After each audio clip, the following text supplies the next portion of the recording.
Good morning all. ഇന്ന് quantitative techniques for ബിസിനസ്സിൽ നമ്മൾ ഡിസ്കസ് ചെയ്യാൻ പോകുന്ന ടോപ്പിക് എന്ന് പറയുന്നത് ഫസ്റ്റ് വൺ സ്റ്റാറ്റിസ്റ്റിക്കൽ എറർ ആണ്. എറേഴ്സ് എന്തൊക്കെയാണെന്നാണ് സ്റ്റാറ്റിസ്റ്റിക്സിൽ നമ്മൾ ഡീൽ ചെയ്യുന്ന നമുക്ക് വരാൻ ചാൻസ് ഉള്ള എറേഴ്സ് എന്തൊക്കെയാണ് അതും, പിന്നെ അതിനോടൊപ്പം നമ്മൾ ഒരു ടോപ്പിക്കും കൂടി ചേർന്നാണ് ഡിസ്കസ് ചെയ്യുന്നത്, editing and coding of data. നമ്മുടെ ഡേറ്റാസൊക്കെ നമുക്ക് എറേഴ്സ് ഉണ്ടെന്ന് പറഞ്ഞു, അതേപോലെ തന്നെ അപ്പം നമ്മൾ ആ എറേഴ്സ് എല്ലാം റെക്ടിഫൈ ചെയ്ത് നന്നായിട്ട് വേണ്ടേ ഡേറ്റ പ്രസൻറ്റ് ചെയ്യാനായിട്ട്. സോ അതിന് വേണ്ടിയിട്ടുള്ള എഡിറ്റിംഗ് ആൻഡ് കോഡിംഗ് പ്രോസസ്സ്, അതിനുശേഷം ക്ലാസിഫിക്കേഷൻ ടാബുലേഷനൊക്കെ നമ്മൾ വരുന്ന ക്ലാസ്സുകളിൽ അപ്ലോഡ് ചെയ്യും. സ്റ്റാറ്റിസ്റ്റിക്കൽ എറർ എന്താന്ന് നോക്കാം. Statistical errors can be classified into sampling errors and non sampling errors. Sampling errors may be either biased errors or unbiased errors. Similarly, errors are of two kinds, namely absolute errors and relative errors. അതായത് statistical error എന്ന് പറയുന്നത് നമ്മുടെ research work conduct ചെയ്യുമ്പോൾ നമ്മൾ statistical datas ഒക്കെ collect ചെയ്ത് കഴിയുമ്പോൾ എത്രത്തോളം പോപ്പുലേഷൻ്റെ ഫുൾ നമ്മൾ കംപ്ലീറ്റ് എന്യൂമറേഷൻ നടത്തിയാൽ പോലും ചാൻസസ് ഓഫ് എറേഴ്സ് ഉണ്ടായിരിക്കും. സോ അങ്ങനെയുള്ള എറേഴ്സിനെ നമ്മൾ രണ്ടായിട്ട് ക്ലാസിഫൈ ചെയ്തിട്ടുണ്ട്, സാമ്പിളിംഗ് എറേഴ്സ് അല്ലെങ്കിൽ നോൺ സാമ്പിളിംഗ് എറർ എന്നും.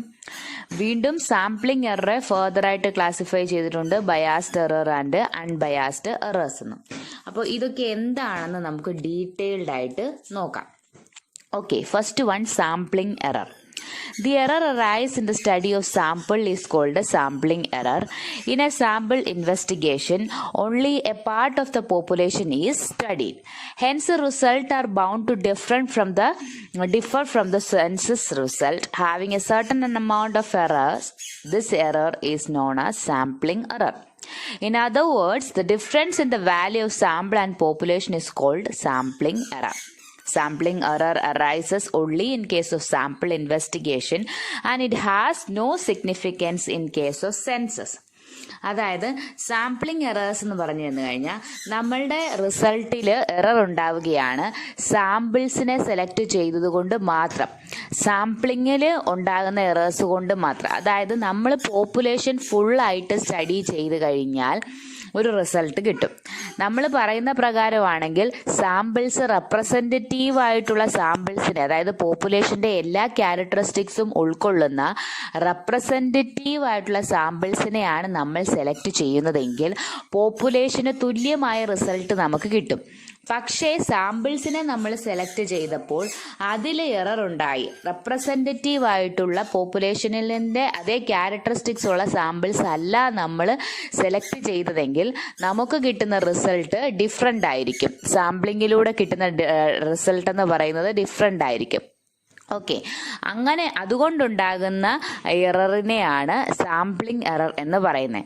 സെൻസസ് മെത്തേഡ് നടത്തിക്കഴിഞ്ഞാൽ ഈ സാമ്പിളിംഗ് എറർ നമുക്ക് ഒഴിവാക്കാനായിട്ട് സാധിക്കും. കാരണം സെൻസസ് ഇതിനകത്ത് നമ്മൾ പോപ്പുലേഷനെ ഫുള്ളായിട്ടാണ് എന്ത് ചെയ്യുന്നത്, സ്റ്റഡി ചെയ്യുന്നത്.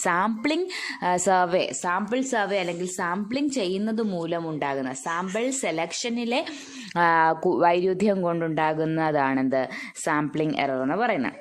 Sampling errors are also called sampling fluctuations. കാരണം പോപ്പുലേഷൻ്റെ റിസൾട്ടിൽ നിന്നും സാമ്പിൾ ഉപയോഗിച്ച് ചെയ്ത റിസൾട്ട് ഫ്ലക്ച്വേറ്റഡ് ആയി, ഡീവിയേറ്റഡ് ആയി, ഡിഫറെൻ്റ് ആയി. ഓക്കെ, അതുകൊണ്ട് ഇതിനെ എന്ത് പറയും, സാമ്പിളിംഗ് ഫ്ലക്ച്വേഷൻസ് എന്നും പറയും. Such errors are always inherent and unavoidable in any type of sampling method.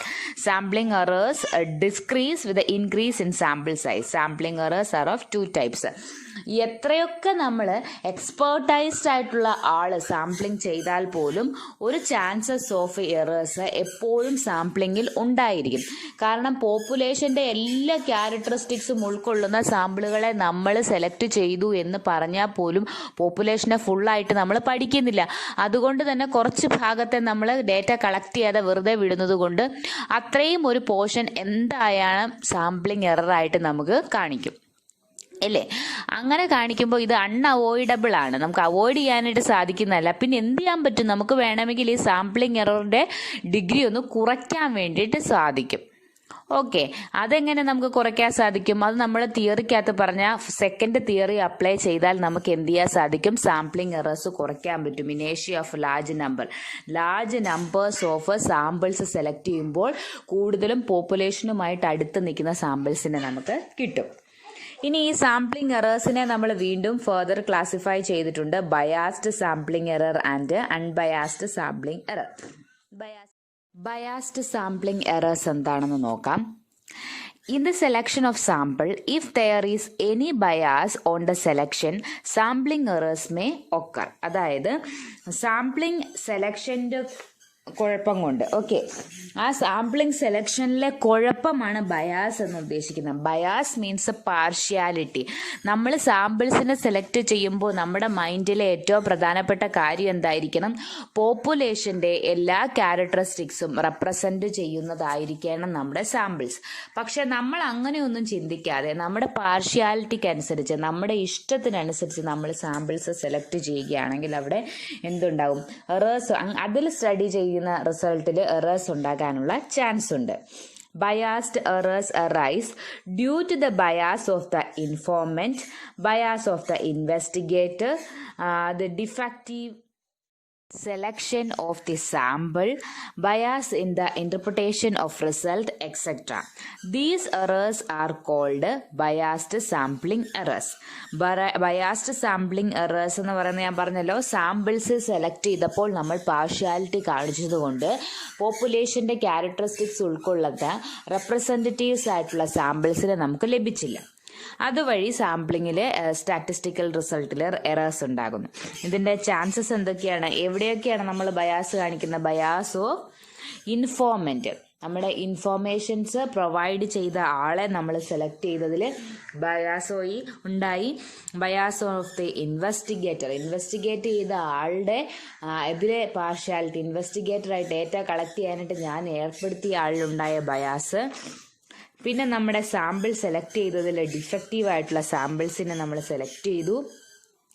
ഇനി റിസൾട്ടൊക്കെ നമുക്ക് നന്നായിട്ട് കിട്ടി, പക്ഷെ അതിനെ നമ്മൾ ഇൻറ്റർപ്രറ്റ് ചെയ്ത് അതിനെ നമ്മൾ മനസ്സിലാക്കി എടുത്ത രീതി ശരിയല്ലെങ്കിൽ ഇതൊക്കെയും നമ്മൾ എന്ത് ചെയ്യുന്നു?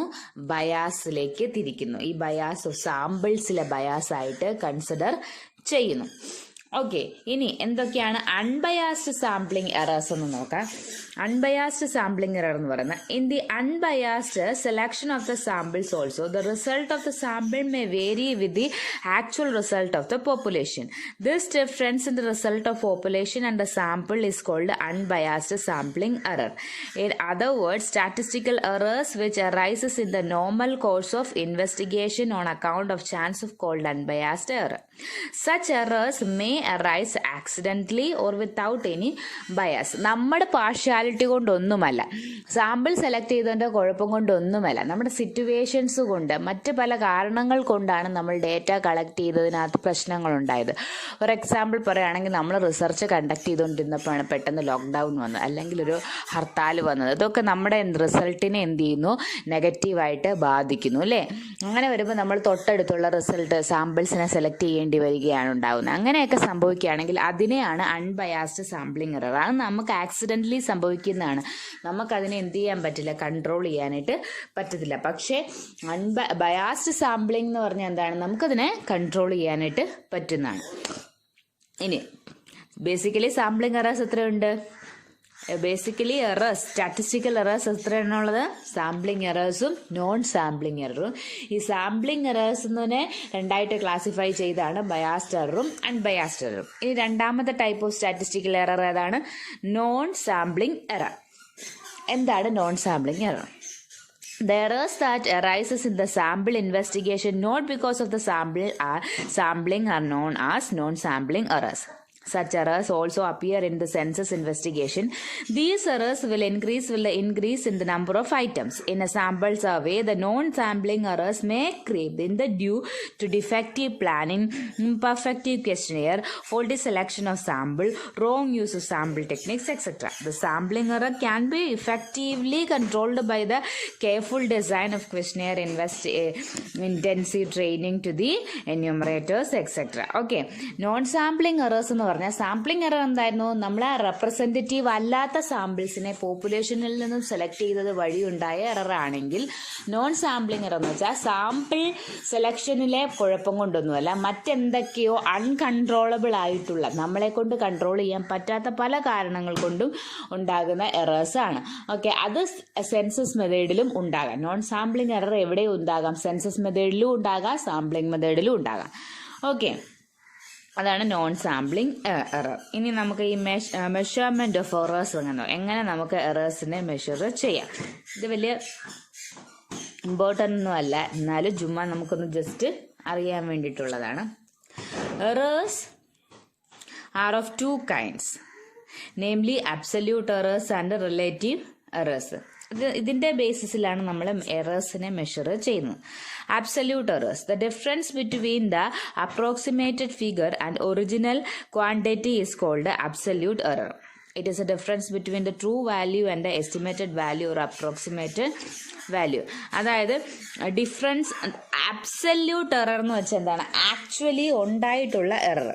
ഓക്കെ, നമ്മളൊരു കാര്യം എന്ത് ചെയ്യുന്നു, അപ്രോക്സിമേറ്റഡ് ഫിഗറും അതും ഒറിജിനലി നമുക്ക് കിട്ടിയ വാല്യൂവും തമ്മിലുള്ള ഡിഫറൻസ് ആണ് അബ്സല്യൂട്ട് എറർ. അതായത് നമുക്ക് കിട്ടേണ്ടിയിരുന്നത് ഒരു റിസൾട്ട് ഉണ്ടായിരുന്നല്ലോ, ആ റിസൾട്ട് അല്ല നമുക്ക് കിട്ടിയത്. അപ്പോൾ കിട്ടേണ്ടിയിരുന്ന റിസൾട്ടും നമുക്ക് കിട്ടിയ റിസൾട്ടും തമ്മിലുള്ള വ്യത്യാസമാണെന്ത്? Absolute error. അതായത് ആക്ച്വൽ വാല്യൂവും എസ്റ്റിമേറ്റഡ് വാല്യൂവും തമ്മിലുള്ള ഡിഫറൻസ് അവിടെ കൊടുത്തിട്ടുണ്ട്. ഒരു എക്സാമ്പിൾ പറഞ്ഞിട്ടുണ്ട്. For example, we estimate that 2000 persons attend a marriage function, but when we counted it was 2400. The absolute error is 2400 minus 2000. It may either positive or negative. 2000 പേര് പങ്കെടുക്കാവുന്ന ഒരു marriage ഫംഗ്ഷനാണ് നമ്മൾ എസ്റ്റിമേറ്റ് ചെയ്തത്. പക്ഷെ 2400 പേര് ആക്ച്വലി നമ്മൾ count ചെയ്തപ്പം വന്നു.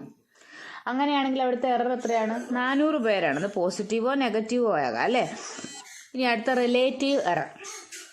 Relative error is the ratio of the absolute error to the estimated value. അബ്സല്യൂട്ട് എററും എസ്റ്റിമേറ്റഡ് വാല്യൂവും തമ്മിലുള്ള റേഷ്യോ ആണെന്ത്? Relative error. For example, if the actual value is 2000, 4000 and estimated value is 2000, അതിൻ്റെ റേഷ്യോ അവിടെ കൊടുത്തിട്ടുണ്ട് 0.2 ആണ് അതിൻ്റെ റിലേറ്റീവ് എറർ. ഇതൊന്നും വലിയ ഇമ്പോർട്ടൻ്റ് അല്ല, ജസ്റ്റ് ടെക്സ്റ്റിനകത്തുള്ളത് കൊണ്ട് ഞാനൊന്ന് ചുമ്മാ പറഞ്ഞു പോയെന്നേ ഉള്ളൂ. വലിയ കാര്യമൊന്നുമല്ല, എക്സാമിനൊന്നും ചോദിക്കാനും പോകുന്നില്ല. പിന്നെ ഈ എറേഴ്സിൻ്റെ ടൈപ്പ് ഒന്ന് പഠിച്ചു വെച്ചേക്കണം, അത് വളരെ ഇമ്പോർട്ടൻ്റ് ആണ്. സ്റ്റാറ്റിസ്റ്റിക്കൽ എറേഴ്സ് എന്ന് പറഞ്ഞാൽ sampling error and non sampling error ഉണ്ട്. സാമ്പിളിംഗ് എറർ എന്ന് വെച്ചാൽ എന്താണ്? സാമ്പിൾ സെലക്ഷനിൽ നമ്മൾ പോപ്പുലേഷനിൽ നിന്നും റെപ്രസെൻറ്റേറ്റീവ് ആയിട്ടുള്ള സാമ്പിൾസ് അല്ല സെലക്ട് ചെയ്തെങ്കിൽ ഉണ്ടാകുന്ന എററാണ്. അത് 2 എണ്ണം ഉണ്ട്, ബയാസ്ഡ് എററും അൺബയാസ്ഡ് എററും. പിന്നെ നോൺ സാമ്പിളിംഗ് എറർ എന്ന് വെച്ചാൽ എന്താ? സെൻസസിലും ഉണ്ടാകും, സാമ്പിളിങ്ങിലും ഉണ്ടാകും. നമ്മൾ സാമ്പിൾ സെലക്ഷൻ കൊണ്ടൊന്നും അല്ലാതെ അൺകൺട്രോളബിൾ ആയിട്ട് നമുക്ക് വരുന്ന എറേഴ്സ് ആണ് non sampling error. Okay, selection, editing and coding of data. Editing of data നോക്കാം. Editing of data means arranging the data in a proper form and eliminating the unnecessary data. By editing of data, we mean detection of errors and irregularities in the collected data and their elimination. Through editing, the errors and irregularities in the data can be detected and prevented. Editing the data gives accuracy and homogeneity of the data. Therefore, both primary and secondary data should be properly edited before they are put to any use by the investigator. Negligence of editing may render useless the findings of an otherwise valuable study. The process of editing makes the data fit for analyzing and interpretation. Editing of data എന്ന് പറയുന്നത് നമ്മൾ datas collect ചെയ്താൽ മാത്രം പോരാ, കിട്ടിയ ഡേറ്റാസിനെ എല്ലാം പ്രോപ്പറായിട്ട് arrange ചെയ്യണം. അതിലെ എറേഴ്സ് ഒക്കെ ഡിറ്റക്റ്റ് ചെയ്ത് അതൊക്കെ എലിമിനേറ്റ് ചെയ്യണം. എങ്കിൽ മാത്രമേ ഉള്ളൂ നമ്മൾ നല്ല രീതിയിൽ ഡേറ്റ പ്രസൻറ്റ് ചെയ്യാൻ സാധിക്കുകയുള്ളൂ. നല്ല രീതിയിൽ ഡേറ്റ പ്രസൻറ്റ് ചെയ്താൽ മാത്രമേ ഉള്ളൂ പിന്നീട് നമുക്ക് മറ്റെന്തെങ്കിലും ആവശ്യങ്ങൾക്കോ അല്ലെങ്കിൽ നമ്മുടെ ഈ റിസർച്ച് വർക്ക് കൺക്ലൂഡ് ചെയ്യുന്നതിന് വേണ്ടിയിട്ടോ യൂസ് ചെയ്യാനായിട്ട് സാധിക്കത്തുള്ളൂ. അതിനെയാണെന്ത്? എഡിറ്റിംഗ് എന്ന് പറയുന്നത്. സിനിമ ഫീൽഡിലൊക്കെ എഡിറ്റിംഗ് നിങ്ങൾ ഒരുപാട് കേട്ടിട്ടുണ്ടായിരിക്കും. എഡിറ്റിങ്ങിൽ അവരെന്താ ചെയ്യുന്നത്? ആവശ്യമുള്ള സീൻസൊക്കെ എടുക്കും, മറ്റതൊക്കെ എന്ത് ചെയ്യുന്നു? വെറുതെ എലിമിനേറ്റ് ചെയ്ത് കട്ട് ചെയ്ത് കളയുക ചെയ്യുന്നത്. അതേപോലെ തന്നെയാണ് ഇവിടെയും. ഇനി എഡിറ്റിംഗ് ഓഫ് പ്രൈമറി ഡേറ്റ, രണ്ട് ഡേറ്റാസ് ഉണ്ടെന്ന് നമ്മൾ നേരത്തെ പഠിച്ചിട്ടുണ്ട്, primary data and secondary data. അപ്പോൾ സെക്കൻഡറി ഡേറ്റയും പ്രൈമറി ഡേറ്റയും എഡിറ്റ് ചെയ്യുന്നത് കൊണ്ട് എന്താണ് ഫലങ്ങളെന്ന്, അത് എങ്ങനെയാണെന്നും നമുക്ക് നോക്കാം. The primary data are in the form of raw materials which are having a lot of defects like inaccuracy, inadequacy, inconsistency, incompleteness and heterogeneity. Therefore, they should be very carefully edited in the light of the following. അതായത് ഏറ്റവും കൂടുതൽ നമ്മൾക്ക് editing ആവശ്യമായിട്ട് വരുന്നത് primary ഡേറ്റയിലാണ്. കാരണം primary data എന്ന് പറയുന്നത് നമ്മൾ ഇൻവെസ്റ്റിഗേറ്റർ ഡയറക്ട്ലി പോയി ഡേറ്റാസ് കളക്ട് ചെയ്തെടുക്കുന്ന റോ ഫോമിലെ ഡേറ്റയാണ്. അതൊന്നില്ല ഫിനിഷ്ഡ് പ്രോഡക്റ്റ് പോലെ അല്ല, നമുക്ക് റിട്ടേൺ ആയിട്ടോ എങ്ങനെയോ അല്ല ലഭിക്കുന്നത്. നമ്മൾ ഇൻ്റർവ്യൂ വഴി ചില ആളുകളോട് ക്വസ്റ്റ്യൻസ് ചോദിച്ചാൽ അയാൾ പറഞ്ഞ ആൻസേഴ്സ് ആയിട്ടായിരിക്കും ഇരിക്കുന്നത്, അല്ലെങ്കിൽ നമ്മൾ ഒബ്സർവ് ചെയ്ത ഒരു പേപ്പറിൽ ഇങ്ങനെ എഴുതി വെച്ചിരിക്കുന്ന ആ രീതിയിലായിരിക്കും ഇരിക്കുന്നത്, അല്ലെ വീഡിയോ ആയിട്ട് റെക്കോർഡ് ചെയ്ത് അങ്ങനെയായിരിക്കും. ഇതൊക്കെ നമ്മൾ എന്ത് ചെയ്യേണ്ടി വരും, പ്രോസസ്സ് ചെയ്യേണ്ടതായിട്ട് വരും. പക്ഷേ സെക്കൻഡറി ഡാറ്റ നമ്മൾ ന്യൂസ് പേപ്പറിൽ നിന്നും കട്ട് ചെയ്തെടുത്തതായിരിക്കും, അല്ലെങ്കിൽ നമ്മളൊരു ജേർണലിൽ നിന്നും അതിൻ്റെ ആർട്ടിക്കിൾ എടുത്തതായിരിക്കും. അപ്പോൾ അതൊക്കെ നമുക്ക് ആ ഫോമിൽ തന്നെ ചിലപ്പോൾ എടുക്കാനായിട്ട് ഫുള്ളായിട്ട് സാധിച്ചെന്നിരിക്കും. ഇനി പ്രൈമറി ഡേറ്റ എങ്ങനെയാണ് ആക്യുറസി വരുത്തുന്നത്? While editing primary data it must be carefully checked that the data collected are accurate or not. If there is any error, it should be detected and corrected. നമ്മൾ ഇൻ്റർവ്യൂയിലൂടെ datas collect ചെയ്തതിനകത്ത് എന്തെങ്കിലും ഇന്നാക്യുറേറ്റ് ആയിട്ടുള്ള data ഉണ്ടെങ്കിൽ അത് eliminate ചെയ്തിട്ട് ബാക്കി നമ്മൾ എന്ത് ചെയ്യുക, നമ്മുടെ റിസർച്ച് വർക്കിന് വേണ്ടി ഉപയോഗിക്കാം. Consistency. While editing data, it must be seen that the data supplied by the informant are consistent or not. For this purpose, the editor has to verify the questionnaire or to contact the informant in person. Otherwise, contact the informant in person. Otherwise, it would result in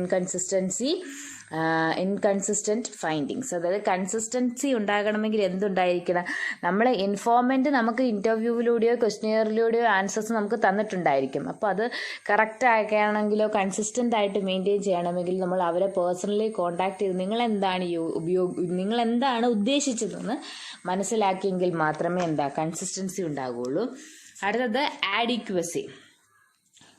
The primary data collected should be adequate or sufficient for the purpose of investigation. Too much of data may lead to confusion, while inadequate data may not give a true story of the survey. Hence, it is duty of the editor to include adequate data while editing. നമ്മൾ primary data വെച്ച് പോകുമ്പോൾ interview മെത്തേഡിലൂടെ ഇൻ്റർവ്യൂസിൽ conduct ചെയ്ത് data questions മാത്രമേ നമ്മൾ ചോദിക്കുക, answer മാത്രം collect ചെയ്യുകയല്ല, അതിനിടയ്ക്ക് ആവശ്യമില്ലാത്ത കാര്യങ്ങൾ നമ്മൾ ഡിസ്കസ് ചെയ്യും അല്ലേ.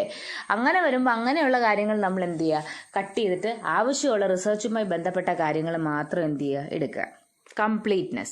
It is a duty of the editor to see whether the answer given by the respondents are complete in all respect. If any question has not been answered completely, then the editor must take necessary steps to obtain the answer from the respondents concerned. അതായത് നമ്മുടെ complete ആയിട്ടുള്ള answers വേണം നമുക്ക് കിട്ടാൻ. അപ്പോൾ കിട്ടിയിട്ടില്ലെങ്കിൽ എന്ത് ചെയ്യുക, റെസ്പോണ്ടൻസിനെ സമീപിച്ച് കംപ്ലീറ്റ് ചെയ്യിപ്പിക്കേണ്ടത് ആരുടെ ഉത്തരവാദിത്വമാണ്, എഡിറ്ററുടെ. Homogeneity. While editing primary data, it must be seen that the answer obtained for a particular question are of homogeneous nature.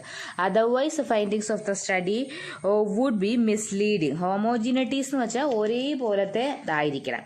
നമ്മൾ ഡേറ്റാസ് എഡിറ്റ് ചെയ്തെടുക്കുമ്പോൾ സെയിം ആയിട്ടുള്ള കാര്യങ്ങളായിരിക്കണം ചെയ്യുന്നത്. അല്ലാതെ ഒരാളുടെ ഒപ്പീനിയൻ പറയുമ്പോൾ അതിൻ്റെ കൂടെ അയാളുടെ ഏജ് കൺസിഡർ ചെയ്യുക, അല്ലെങ്കിൽ മറ്റെന്തെങ്കിലും കാര്യങ്ങളിലേക്ക് മിസ്ലീഡിങ് ആയിട്ടുള്ള ഫൈൻഡിങ്സിലേക്ക് പോകാനായിട്ട് പാടില്ല. ഹോമോജീനിറ്റി ഉണ്ടായിരിക്കണം നമ്മൾ എന്ത് ചെയ്താലും. ഓക്കെ, അപ്പോൾ കമ്പയർ ചെയ്യാൻ പറ്റുന്ന കാര്യങ്ങളായിരിക്കണം നമ്മൾ കമ്പയർ ചെയ്യുക. അങ്ങനെ ഓരോ കാര്യങ്ങളിലും എന്തുണ്ടായിരിക്കണം, അത് തന്നെയാണ് പ്രൈമറി ഡേറ്റ എഡിറ്റിങ്ങിൻ്റെ കാര്യങ്ങൾ. എന്തൊക്കെയാണ് പറഞ്ഞിരിക്കുന്നത്, ആക്യുറസി ഉണ്ടായിരിക്കണം, കൺസിസ്റ്റൻസി വന്നിരിക്കണം, ആഡിക്വസി ഉള്ള കാര്യങ്ങൾ മാത്രം, ആഡിക്വേറ്റ് ആയിട്ടുള്ള കാര്യങ്ങൾ എടുക്കുക, കംപ്ലീറ്റ് ഡേറ്റ പ്രൊവൈഡ് ചെയ്യുക, ഹോമോജീനിയസ് ഒരേ ടൈപ്പിലെ ഡേറ്റാസ് തന്നെ നമ്മൾ എടുക്കാനായിട്ട് ശ്രമിക്കുക. അപ്പോൾ ഇത്രയാണ് എഡിറ്റിംഗ് ഓഫ് പ്രൈമറി ഡേറ്റ. ഇനി editing of secondary data. The secondary data must be used with care and caution. It is usually very difficult to verify such data and to edit them to find out inconsistencies, probable errors and omissions. Such data are edited to suit the purpose of the present investigation. The following points should be borne in mind while editing secondary data. Secondary data എന്ന് പറയുന്നത് finished ഫോമിലാണെങ്കിൽ പോലും അത് നമ്മുടെ research വർക്കിന് apt ആകുന്ന രീതിയിലേക്ക് എന്ത് ചെയ്യണം, എഡിറ്റ് ചെയ്തെടുക്കണം. അതിന് വേണ്ട കാര്യങ്ങൾ എന്തൊക്കെയാണ്? They should be reliable. The source of secondary data should be non. അതായത് നമ്മൾ അറിയാവുന്ന ഉറവിടം അറിയാമായിരിക്കും, എവിടുന്നായിരിക്കണം നമ്മൾ സെക്കൻഡറി ഡേറ്റ എടുത്തിരിക്കുന്നതെന്ന് നമുക്ക് നന്നായിട്ട് അറിയാമായിരിക്കണം. അങ്ങനെ നമ്മൾക്ക് റിലയബിൾ ആയിട്ടുള്ള ഒരു സോഴ്സിൽ നിന്ന് മാത്രമേ നമ്മൾ എന്ത് ചെയ്യാൻ പറ്റുള്ളൂ, സെക്കൻഡറി ഡേറ്റ എടുക്കാൻ പാടുള്ളൂ. They should be suitable for the purpose of investigation. നമ്മുടെ ഇൻവെസ്റ്റിഗേഷന് യോജിച്ചതായിരിക്കണം. അടുത്തത് they should be adequate. While editing the secondary data it must be seen that they are adequate or sufficient for the purpose of study. സ്റ്റഡിക്ക് ആവശ്യമായിട്ടുള്ള secondary data ഉണ്ടായിരിക്കണം. Level of accuracy. The editor will have to examine the accuracy of the secondary data. ഇതിൻ്റെ കൃത്യത എത്രത്തോളം ഉണ്ട്. വിശ്വാസ്യത നമ്മൾ പറഞ്ഞല്ലോ, വിശ്വാസ്യമായ സോഴ്സ് ആണെങ്കിൽ കൃത്യത ഉണ്ടായിരിക്കും. അപ്പോൾ അതിൻ്റെ കൃത്യത നമ്മൾ മെഷർ ചെയ്യണം. Unit of measurement and analysis. The investigator should know the type of units in which the secondary data R expressed. ഏത് രീതിയിലാണ് നമ്മുടെ സെക്കൻഡറി ഡേറ്റ എക്സ്പ്രസ് ചെയ്തിരിക്കുന്ന യൂണിറ്റ്സ് ഓഫ് അനാലിസിസ് ഏതാണെന്ന് നമ്മൾ നോക്കണം. The secondary data obtained from the secondary data obtained from various source should be compared and examined. നമ്മൾ പല സ്ഥലത്തു നിന്നായിരിക്കും സെക്കൻഡറി ഡേറ്റ എടുക്കുന്നത്, ഒരിടത്തു നിന്നായിരിക്കത്തില്ല. അപ്പോൾ പല സ്ഥലത്തിൽ നിന്നും നമ്മൾ പല സോഴ്സിൽ നിന്നും നമ്മൾ സെക്കൻഡറി ഡേറ്റ എടുക്കുമ്പോൾ അതെല്ലാം ഒരേ ഡേറ്റ തന്നെയാണ് നമ്മൾ പല സ്ഥലത്തു നിന്ന് എടുക്കുന്നത്. അതെല്ലാം കൂടെ കമ്പയർ ചെയ്ത് എക്സാമിൻ ചെയ്തിട്ട് രണ്ടിലും കോമൺ ആയിട്ട് കാണുന്നതാണ് എടുക്കേണ്ടത്. എന്നാൽ മാത്രമേ ഉള്ളൂ നമുക്ക് എന്ത് ചെയ്യാനായിട്ട് സാധിക്കത്തുള്ളൂ, റിയൽ ആയിട്ടുള്ള കാര്യങ്ങൾ എടുക്കാനായിട്ട് പറ്റത്തുള്ളൂ. ഇത് secondary data are found satisfactory by considering the above, then their reliability is proved. അതായത് നമ്മൾ ഈ പറഞ്ഞ കാര്യങ്ങളൊക്കെ ചെയ്തെങ്കിൽ മാത്രമേ ഉള്ളൂ റിലയബിൾ ആയിട്ടുള്ള സെക്കൻഡറി ഡേറ്റ കിട്ടത്തുള്ളൂ. It can be used for the purpose of present investigation. അങ്ങനെയാണെങ്കിൽ മാത്രമേ നമുക്ക് പ്രസന്റ് ഇൻവെസ്റ്റിഗേഷൻ അത് ഉപയോഗിക്കാനായിട്ട് പറ്റത്തുള്ളൂ. ഓക്കെ, അടുത്തത് കോഡിംഗ് ഓഫ് ഡേറ്റയാണ്. After the data have been collected and edited properly, it is a duty of the investigator to assign proper codes for its identification. Coding refers to assigning some numbers or letters to some objects for its identification in a secret manner. Thus, coding of data means the assignment of different numbers or letters or both to the data collected for their proper identification and presentation in a secret manner. This renders a work of classification and tabulation made easy. Nowadays, computers are used to code and decode the coded data. Decoding means converting the coded data into the language in which the data were originally collected. അതിനൊരു example COBOL കൊടുത്തേക്കുന്നു. Common business oriented language and formal translation languages are used mostly for coding and decoding. ഇതൊക്കെ നിങ്ങൾ കമ്പ്യൂട്ടറിനകത്ത് പഠിക്കും. Coding എന്ന് ഇവിടെ ഉദ്ദേശിക്കുന്നത് എന്താണെന്ന് വെച്ച് കഴിഞ്ഞാൽ നമുക്ക് കിട്ടിയിരിക്കുന്ന ഡേറ്റാസിനെ എല്ലാം നമ്മളൊരു പ്രോപ്പർ കോഡിങ്ങിലൂടെ എന്ത് ചെയ്തിരിക്കണം, ഒരു സീക്രട്ട് മാനറിൽ ഐഡൻറ്റിഫൈ ചെയ്യാൻ സാധിക്കുന്ന രീതിയിലേക്ക്, പെട്ടെന്ന് ഐഡൻറ്റിഫൈ ചെയ്യാൻ സാധിക്കുന്ന രീതിയിലേക്ക് മാറ്റണം. അല്ലെങ്കിൽ എളുപ്പമായിട്ട് ഞാൻ പറയുകയാണെങ്കിൽ നിങ്ങൾ ടെക്സ്റ്റ് ബുക്കിനകത്തൊക്കെ നമ്മൾ ഓരോ കാര്യങ്ങളും ഫസ്റ്റ് മൊഡ്യൂൾ, ഒന്നാമത്തെ മൊഡ്യൂൾ ആണെങ്കിൽ മൊഡ്യൂൾ 1, അതിൽ ഓരോ പോയിന്റ്സും നമ്മൾ എന്ത് ചെയ്യുന്നു, നമ്പർ ഇട്ട് വെക്കുന്നുണ്ടല്ലേ. മൊഡ്യൂൾ 1 ഒന്നാമത്തെ പോയിന്റ് ആണെങ്കിൽ 1.1 എന്ന് കൊടുക്കും. എന്നിട്ട് ഒന്നാമത്തെ മൊഡ്യൂൾ 1 ഒന്നാമത്തെ പോയിന്റിന്റെ സബ് ഡിവിഷൻസ് ആണ് ഉണ്ടെങ്കിൽ 1.1.1 എന്ന് കൊടുക്കും. എന്നിട്ട് മൊഡ്യൂൾ 1 തന്നെ രണ്ടാമത്തെ മെയിൻ പോയിന്റ് ആണെങ്കിലോ 1.2. എന്നിട്ട് രണ്ടാമത്തെ പോയിന്റിനകത്തെ സബ് ഡിവിഷൻസ് ആണെങ്കിൽ 1.2.1 അല്ലെങ്കിൽ 1.2.2 അങ്ങനെ പോയിന്റ്സ് കൊടുക്കും അല്ലെ, നമ്പേഴ്സ് അലോട്ട് ചെയ്ത്. എന്തിനു വേണ്ടിയാണ്? ഈസി ഐഡന്റിഫിക്കേഷന് വേണ്ടിയാണ്. അപ്പോൾ ഇത്രയാണ് editing and coding. Just easy ആയിട്ടുള്ള കാര്യങ്ങളാണ്. അപ്പോൾ ഇന്ന് ഡിസ്കസ് ചെയ്ത കാര്യങ്ങൾ സ്റ്റാറ്റിസ്റ്റിക്കൽ എറേഴ്സിനെ പറ്റിയും എഡിറ്റിങ്ങിനെ ആൻഡ് കോഡിങ്ങിനെ പറ്റിയുള്ള കാര്യങ്ങൾ എല്ലാവർക്കും ക്ലിയർ ആയി എന്ന് കരുതുന്നു. Thank you.